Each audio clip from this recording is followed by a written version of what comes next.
Welcome to the Resilient Gentleman Podcast with your hosts, Douglas Berger and Christopher Payton. This show is all about forging unbreakable men on a path to greatness.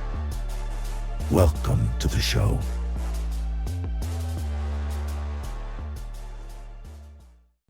Welcome back to the Resilient Gentleman Podcast with Douglas Berger and myself, Chris Payton. The making of part The making two. of. Yeah. The continuation of the making of and the progression of the Resilient Gentleman. Yeah, what are we doing? Annoying Trent. Talking all our babble. Yeah. So we are starting this journey. Absolutely. And it's official. It's official. Yeah, we're pulling the trigger. Yeah. The Resilient Gentleman. And you sent over a question that I think would be interesting for you to answer because I don't want to. I didn't know we were going to be crying today. 5 seconds in there, I'm getting put on the spot. So, what early life can be an experience, a trial, something you went through that developed this level of resiliency? I knew I should have studied this. Yeah, right. It's your question. I should have came up with a good one. Yeah, you would think my own question would be like, be able to You're like, I thought I was going to answer. answer it. Yeah, or ask it. So I can actually give a little background to that too. Because I've had numerous challenges through my life, some a little harder than others. You ever take those personality assessments, like DISC assessment? Yeah. So I took that thing and the results are very eye-opening. And I was like, all right, let me see if it's true. So I did it like 2 more times and it came out the same every single time. Yeah. And my title, every time it comes out, is Challenger. Yeah. The Challenger. That's For funny. some reason, I'm motivated to challenges. I like things to be difficult. So I think I'm a moron for that. Why not take the easy street once in a while? Interesting. So So are you talking about a DISC challenge or the Enneagram? Or both? I'm meaning like taking on a challenge and Okay. finishing it and accomplishing it. Okay. Like So the hardness of it or Okay. kind of like to make you test yourself, so to speak, and see what you can accomplish. Got it. You Well, so there's the Enneagram test. Have you ever done that? Nope. Okay. So it's interesting you say that, and I bet it would fall the same way. I have taken this test. They call it the Enneagram. Okay. And I think there's 9 or 10. Trent, are you familiar with it? Yeah, I think it's 9. It's 9, Yeah. right? My wife would kill me because she makes I me wanna take take it it. all the time. Oh. But I think she's a 6, which is like she like fears everything, right? She's afraid of everything. Everything's a problem. Everything's going to be, she's got to think through everything. She believes she's going to die in a tornado, like all these things, right? Your wife and my wife get along quite well. We don't need them talking about those thoughts. But every time I fall on an 8, which is a challenger. And so it's interesting that the two of us, we haven't even talked Lord. about this. Yeah. We didn't set this up, I swear. But what's funny about that whole thing, and we'll get back to your challenge scenario, but what's funny about it is every single time I take it, you know what I do? I challenge the results. I'm like, I am not an 8. I am a 1. I'm a perfectionist, or a 3. I'm a performer, or whatever all these things are. And I'm going, and my wife will just sit there. Yeah. Serena will just sit there and look at me like, you're challenging the results. You're exactly what it says you are. There it is. There it is. Anyhow, let's get back to your Yeah, challenge. so I don't have to look too far back for, a pretty big challenge where me and a lot of people around me had to be pretty resilient. And one of the big reasons why we're here. So for my backstory, since I'm pretty new, I mean, you guys probably know a good bit of it, but not maybe all of it. My brother just died, like not even 15, 16 months ago from pancreatic cancer. Wow. My only brother. And my wife's father just died last year from Alzheimer's, Lewy body dementia. And then that's one aspect of it. But then you got the 2 years prior of my brother getting diagnosed with it. Yeah. And then the family and everything dealing with that simultaneously. My wife and I, and she is traveling back and forth to Puerto Rico like every other month or something, had to put her dad in a home, assisting with his current living and then trying to find help and get all that too. And then at the same time, I'm running the big store in Florida, which is a 24/7 job. Yeah. You know, so the past 4 years, man, have been pretty brutal, you know, and this was our opportunity to come up here and kind of clean slate.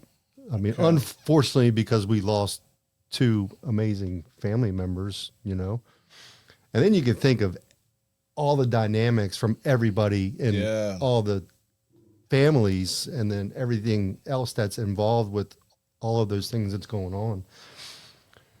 And then here we have pretty much clean slate, new lay of the land, so to speak, a new place to be, a new opportunity. So that was definitely a trial for sure. And it was a big challenge. And to stay strong character, you know, I had to be a good support I failed a lot of times at it too in certain moments, you know. There's definitely not some good moments that I think back over the past few years that I would definitely change if I could. But I was steadfast for the most of the time, you know, I wanted to be as good as I could be, so I wouldn't add anything to the trauma and to the stress of the situations, but be the support that I could. I mean, luckily, having the job I had, you know, my wife didn't have to work, so she could travel back and forth. So that was a positive in the moments that she was able to spend the last bit of her time with her father, you know, because she lost her mom when we first met, so she doesn't have parents left anymore, you know. Mine are still young and kicking. But yeah, navigating a large consuming role, you know, losing a couple family members and everything else that goes with it, you know, it was a struggle for sure, but we got through it and here we are. We're happy. I mean, yeah. And my Puerto Rican wife is crazy to see some snow. And she's going to get a bunch of it this weekend. Has she ever seen it? Well, yeah. So we've gone places. to the mountains. She's done snowmobiling and stuff, but she's not lived in it. I was trying to take a 180 off your story, man. That was an interesting way to bring us in. Yeah. Yeah. But man, what a last couple of years you've had. Yep. And your family has had. That's that will create some resiliency, I would argue. Yeah. Some thicker skin, some you know, dynamics. And then, you know, throw in one of the least stressful things is deciding to move 600 miles north and you know, like, hey, you know, that wasn't enough. Let's just quit my job and you know, start a franchise and move somewhere we've never been. Yeah, successful career in the power sports world, and let's just spin this thing. Maybe my title should be insane and not challenging. Right. The resilient, insane. So one thing I will always drive for is to be happy, no matter what. I will sacrifice everything to be happy. And you know, we only live this life once, and we don't know how much longer we're going to be here. So I want to be happy. I want to do what I want to do. And I want the freedom to do that, control my own destiny. And I want to give my life and my wife and my family, you know, a life they deserve. Yeah. You know, it doesn't have to be like rich and glamour and everything like that, but you know, how about some peace and quiet and some serenity and some just be able to be relaxed and no stress and other things, you know, let's enjoy life and have some good experiences and, you know, have some different goals. You know, it's worked out great. The last 6 or 7 months been amazing. Yeah. I mean, you know, talk about that a little bit, you know, I mean, a reset completely. Yeah. Moved, and I was guessing at 600 miles. It's probably around there. 800 almost, I think. Okay. 800. I think so. Okay. Oh, maybe you're right. Maybe it is. It took us 9 hours to drive there. Yeah. I mean, So, yeah. So you decided to move up here. Did you know you were buying a franchise before before you started driving, you knew what you were doing up here? Yeah, and this was on our main show with Trent the first time when he put me to spotlight. He goes, so we bought the franchise before we ever even stepped foot in Murfreesboro. Wow. That's crazy. In Murfreesboro is the franchise, right? So they're exclusive territories. It's based on business count. However, how Murfreesboro works is about a 15-mile radius. Where you just can't direct market outside of that, Got it. So yeah, it's like, hey, let's go to Murfreesboro. And I know my wife was nervous. She goes, oh my gosh, I'm even going to like it there or whatever. And I was nervous too, because I don't know how she's going to react or whatever. So luckily it worked out for me. And now your daughter's up in Clarksville, right? So she's a couple hours away, hour and a half. Yeah. And so that's helpful That a helped little a lot. bit, you know? And that's worked wonders too. Like we're closer to my daughter than we have in a long time. Yeah, We've been texting every day, talking every week. Oh, that's cool. We saw them, we met at Dixon last weekend or whatever, exchanged Christmas gifts that we brought up from Florida for them, for her and her boyfriend, Chris. And it's been great to reconnect with her and get closer. Yeah, that's awesome. It's been awesome, Well, very cool. And as she takes next stages in her life, So when we were thinking about this challenge and talking through this question, in my mind, I was deciding between sandwiches, and your life story is just over the last couple of years wild. So you talked a little bit about it, but this is something that I think is important to circle back on, because I don't think enough people, I don't think enough men live their lives to be happy. I think a lot of times it's based on this concept that you're a man, suck it up, go to work, and correct, put the roof over their heads and all that stuff, right? When you say, like, my goal is to be happy, what does that also entail? Like, I mean, is there a limit to that, right? I mean, because I think that it begs the question, like, that's a good question. Define happy. So there's got to be structure in it, right? So, I mean, yeah, if I wasn't married or had kids or whatever else, didn't have to like really be there for anybody else, I could be a ski bum or a golf bum, Right. and be happy. Right. Yeah. So, but there's certain things I want to be able to afford. So you got to take that with a grain of salt. So yeah, I got to have a job, right, or a career that affords the lifestyle that we want to be happy. Sure. Right. But also happiness comes from flexibility of being able to do both. In an ideal world, yeah, I'd love to be absolutely rich and retired, handsome, and not. Those are better goals. looking. That's why I need money so I can get this face fixed. So, living on a beach or living on room service or whatever you say, yeah, that would be like the ultimate. Sure. But I want to work into something where I think I'm really good at, that I have fun doing, that doesn't feel like work. Well, so do you think, circling back to this concept and definition of happy, do you think some men choose to redefine it for their current situation? Like, oh, I'm happy because I provide for my wife and kids. Absolutely. And, I work 60 hours a week, 70 hours a week, and I'm grinding my fingers to the bone, but I'm happy because they're protected and they're safe. That's a great topic. So I think a lot of people don't even know. Right. And that's why I say, how do you define happy? Are they just settling? Are they content? Right? Or are they a yes man? Or are they just a people pleaser? Right. And, or does it really make them happy? Right.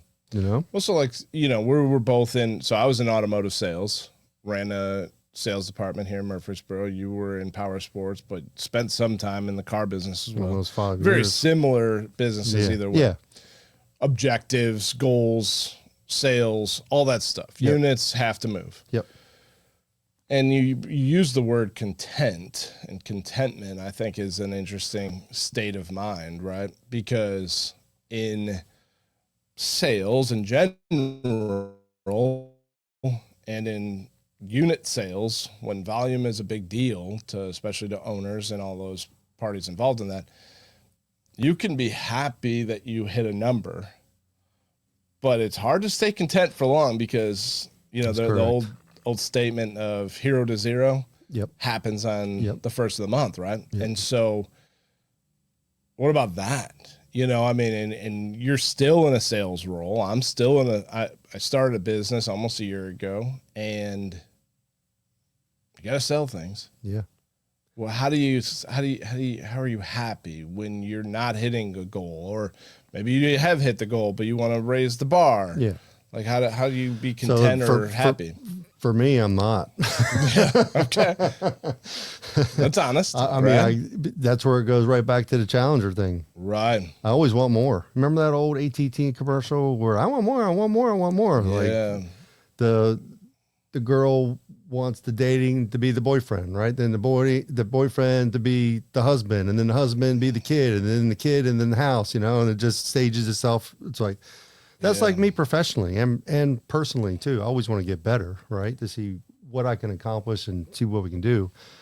But you're right about content. So especially if you have a salesperson, being content, that's where motivation and training, development and leadership comes in too. Sure. Because they might be content, but I mean, to have someone in the sales, that doesn't jive. To be content, there's never be content in sales. Right? Yeah. I mean, you know, I guess if you hit a certain level, can you kind of coast for any period of time? Well, there's other ways to grow too. Like you could honestly say, right. So say, let's take the particular example of a car salesman. You can only sell so many cars a month. Right. So if it's just you, but however, there is growth that's capable, right? I mean, you've seen salespeople with assistants. Yeah. Right. Oh, for sure. And then handling leads, and then they're creating a system that allows them to deliver more cars, right? And or is the next stage of growth a different position? Sure. Right. And then more people underneath them, or just a change in general. Yeah. Right. Now, are there things that you do currently? And maybe I'm going to ask this question. I might not like the answer to it. Are you right now happy? You moved here, what, 8 months ago, 7 months ago? Yeah, July. So like 6-7 months. You started your business, you're off and running, you're networking all the time, you're on the go all the time. Yeah. Are you happy? Yes and no. Okay. Right. So yes, overall happy. Okay. Happy with how everything is going so far. We absolutely love the area. We love the people. I mean, we're diving in like both feet. I mean, this is pretty quick to do all this, but you know, I'm invested literally, personally, business-wise, financially, all of it. But I want to be, because I want it to be better. And yes, I'm very happy with the progress so far, but still not 100% satisfied with what we've accomplished yet, or what we want to. And that's just me as an entrepreneur, you know, that's just me as someone that always wants to get better. But overall happy, because you know, we took a week off and went to Florida. Right. We went and saw family and did a little Christmas down there. So that extra flexibility, right? And you know, I can take off in the middle of the day if I have to, you know, if something calls or someone calls me, if I got to do something personal. So you get the flexibility of that in the situation that we're on. And that was some of the things that we needed in our life. Right. We needed some more flexibility and a little bit less stress from a lot of outside, you know, things or whatever, you know, that are always constantly coming at you, you know, so we kind of controlling our environment, so to speak. Okay. Right. And yes, I'm very happy where we are so far, you know, and I'm excited for the future, but I still can't sleep every night because I can have still have concerns, right? Sure. 6-7 months into a new business, you know, most businesses fail within the first 2 years, you know, so, but with the experience and everything that we had before, I'm pretty sure that won't happen to us, but you never know. Right. So I always have kind of like that feeling of fear or failure in the back of my mind, which is a huge motivator for me. like fear is my biggest motivator. Not like I'm afraid of anything. I'm not afraid of anything, but fear of failing, right? Or fear of not getting the sale. Fear, the things that come with it if you do not succeed, right? That's what keeps me awake at night. Yeah. That's the ultimate motivator for me. Is there a time? So you mentioned it because you're a challenger, but has there been a time in your career where you did sleep at night? That's a good question too. Probably not. I mean, if you're always pressing the gas pedal, you're always pushing for more. Yeah. And there's always this fear of failure, or this fear of, lack, or whatever it is.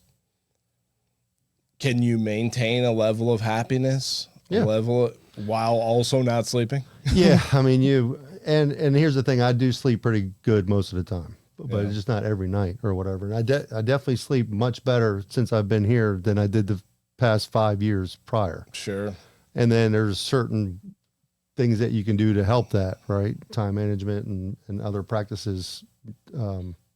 But I sleep pretty good. You can ask my wife. She was like, oh yeah, he lays down and hits the pillow most nights and I'm out, right. But so I don't have, so the nights that I don't sleep where I'm awake or whatever, like, was it last night or the night before or something? Yeah, last night I was up until like 1 o'clock or something. I couldn't sleep, so I just went to work or whatever, and then finally when I got tired, I went, and then I was up at before 6 to go to the gym. Yeah, because I know I'll catch up on the sleep anyway. One day is not going to hurt me missing a few hours of sleep or whatever.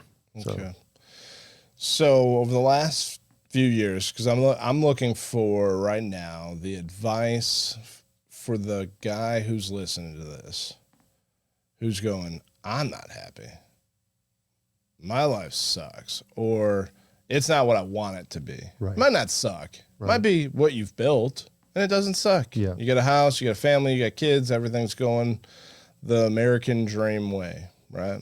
2.5 house, all that, right? We built the house. Looks good from the curb. Looks good from the curb, right? So he's sitting there and he's thinking to himself, yeah, I'm not happy. Yeah. How do I get happy? You took the proverbial shit and threw it up against the fan and spun it everywhere over the last few years. Yeah. Or life has. Yep. And your ultimate goal is to maintain happiness. Yep. How do you do that through all that? I guess just sheer determination, right? Resiliency. There it is. Right. Yeah, I mean, I think going back to the fear thing too, right? You can't be afraid of failure, right? Even though it might motivate you, but here's the other thing too. It's okay to fail. Yeah. It's okay to make a mistake. It's okay to make a change and it not be perfect, right? But how do you know if you don't make a change? Right. But I think you first got to start digging into why aren't you happy? Yeah. Right? And then kind of like when you're in sales, right? When you're trying to close a deal, why? Yeah. The answer, why? Right? It's like 3, 4, 5 whys deep where you really get into the true objection, right? It's almost like the same thing with life, I think, too. It's where, why? Why are you not happy?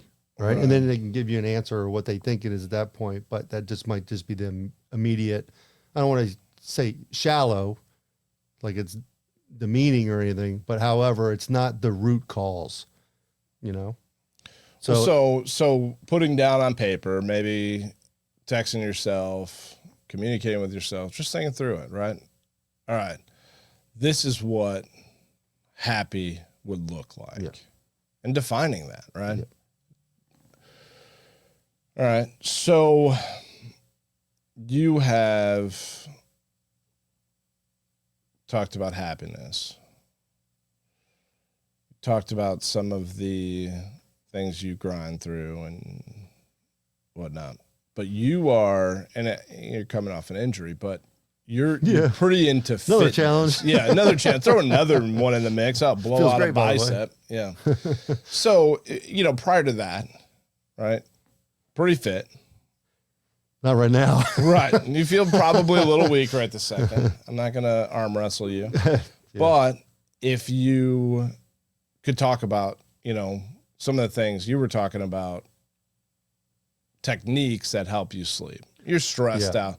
There's guys sitting here listening to this going, man, I don't sleep. I'm with him. I don't sleep. I'm pushing so dang hard. And all I think about is, so what are some of those techniques that you use? He's working out. I mean, so, and I think that's a good point too, because I think that's something you need to look at internally in the mirror if you're not happy, right? I'm not happy with this. I'm not happy with this. My job, my family, whatever. All right. You got to back up and say, am I prepared to be happy? Yeah. Right. So am I doing everything for me to handle all the stressors and everything that I have already?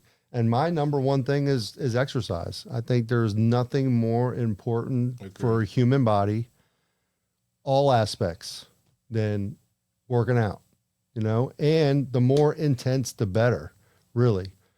And yeah, of course, that's different levels for different people, you know, but there's nothing more important, especially for sleeping. Yeah. Especially if you're worn out, man. If you're physically worn out, guess what? If you're so tired, your body's going to sleep.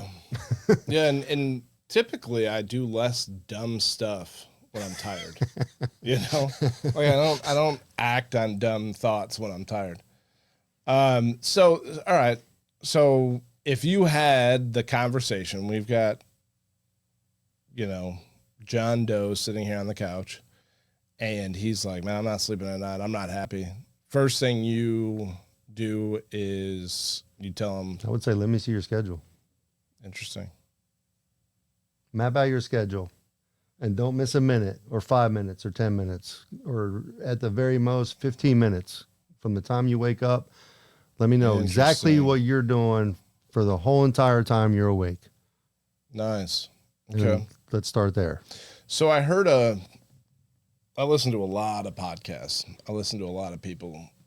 I don't, I just make them. Yeah, well, I mean, I think there's some fun in that as well. But, you know, I'm always trying to, I'm always looking for the one secret, the one liner that takes you from A to Z, right?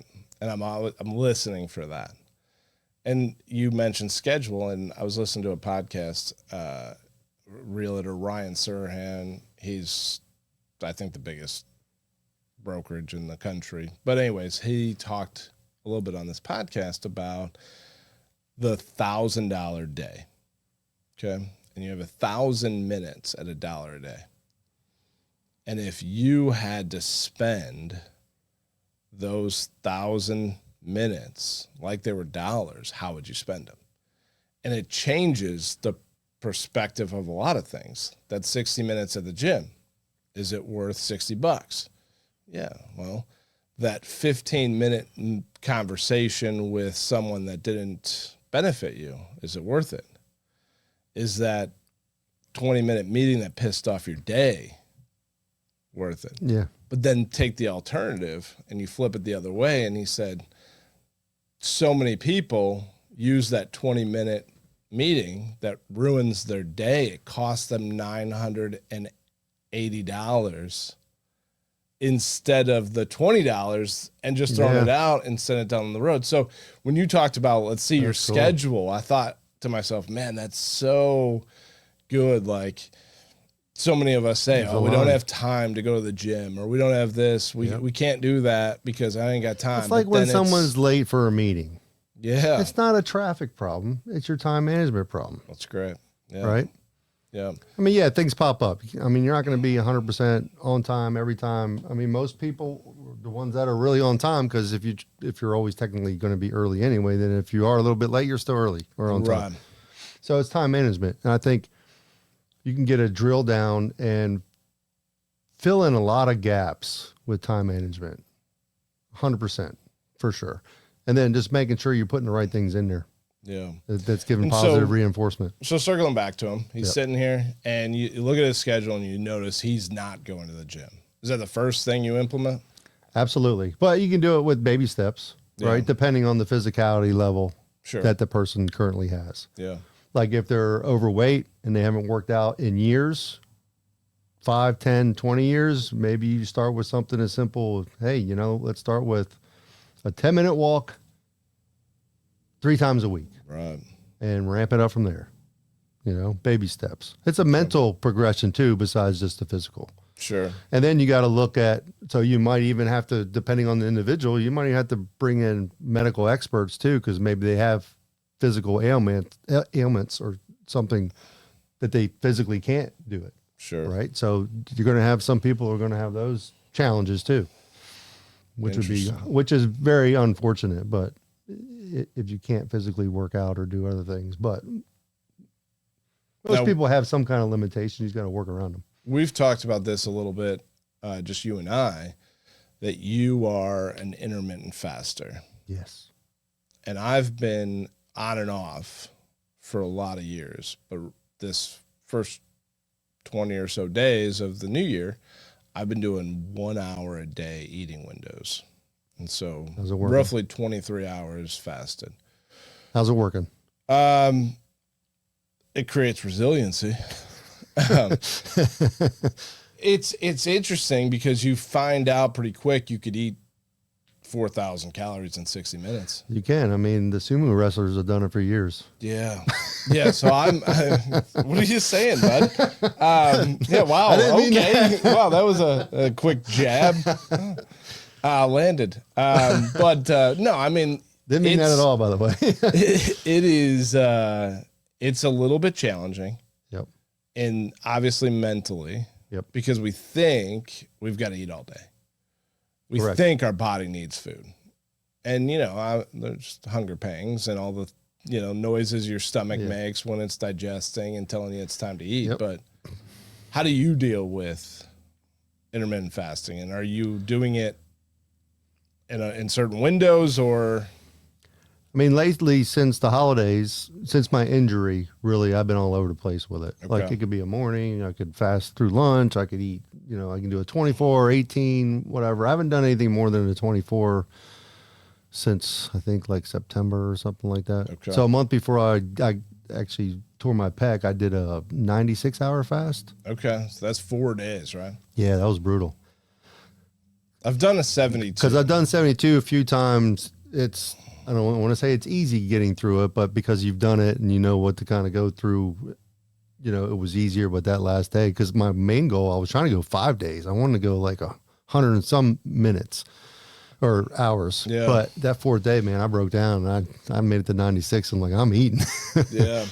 Well, so now, and I don't know if you're this way. And sometimes I find myself like looking at the clock, like, all right, we're almost to 23 hours. I can do it. Yeah. Is there something to be said for crossing the finish line in that? Yeah, absolutely.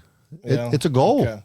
Yeah. And every little goal that does you your body meet, know that you ate 5 minutes earlier or? Probably not that much. Yeah. Right. No, I don't think your body gives a crap. It's just doing what it's doing. Right. But I think, and some people probably think I'm a little loony about the fasting, because I'm very outspoken about it anymore. And I'm a firm believer of it. And I think everybody should do it. Now, remember, I'm not a doctor, right? Yeah. So if you have some reason, medical advice. Exactly, but the proof is in the pudding. It really works. Evolution's for real, how your body works and how it processes. And we also had to realize all the brainwashing we've had our entire lives about how often we should eat. And then also the chemical addictions and the food addictions that we have are the reasons why we're so hungry all the time. Yeah. We just don't need to eat that much. Technically speaking, even from a performance perception, you only need to eat enough food for the energy you're going to put out.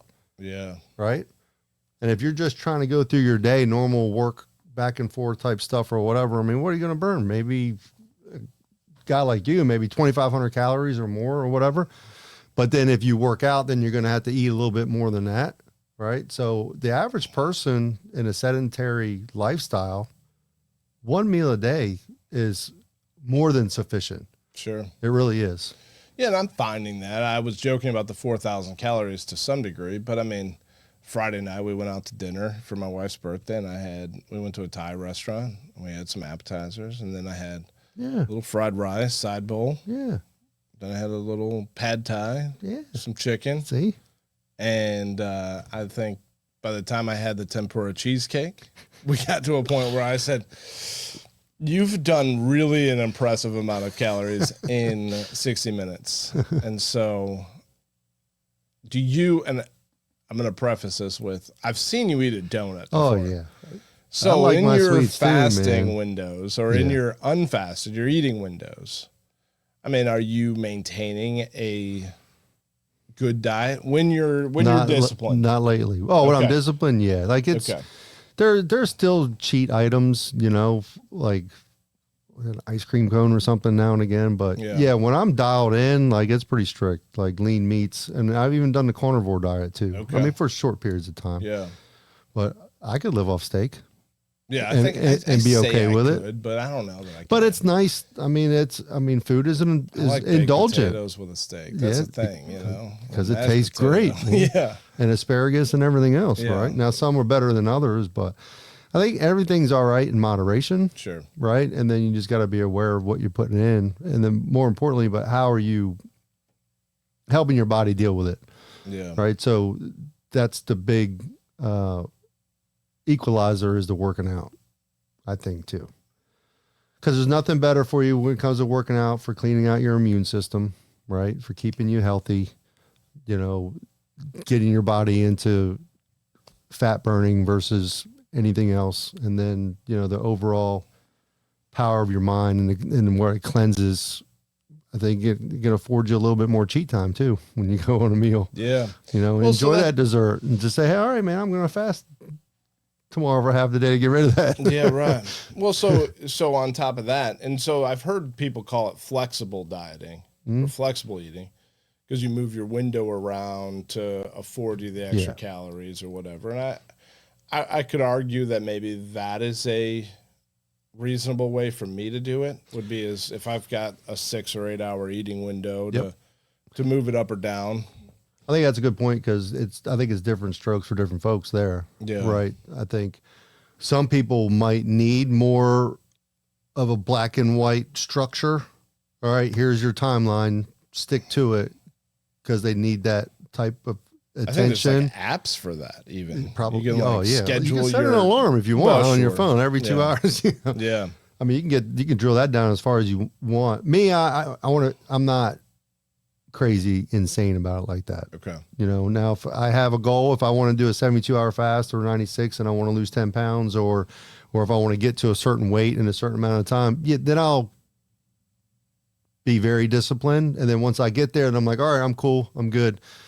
And one of the ways where I keep my weight and things in check, so to speak, is I don't let it change too much before I make another change. Okay. Before I pull back the reins, so to speak. You know, like I'm probably heavier now just because of the injury, the holidays and all that. Like I didn't work out for more than 2 months because of the injury. You know, I just wanted a total break. I mean, I could have did legs and cardio, but I didn't even do that because I had some joint pain in my hip and things. But taking that break actually got rid of that. So I put on, I actually lost 10 pounds, but put on 5% body fat. Okay. So now I'm getting more back in that mindset. All right, let's get it back. I want to get back down to 185 and then get my body fat percentage down to where it was. Nice. Okay. Very cool.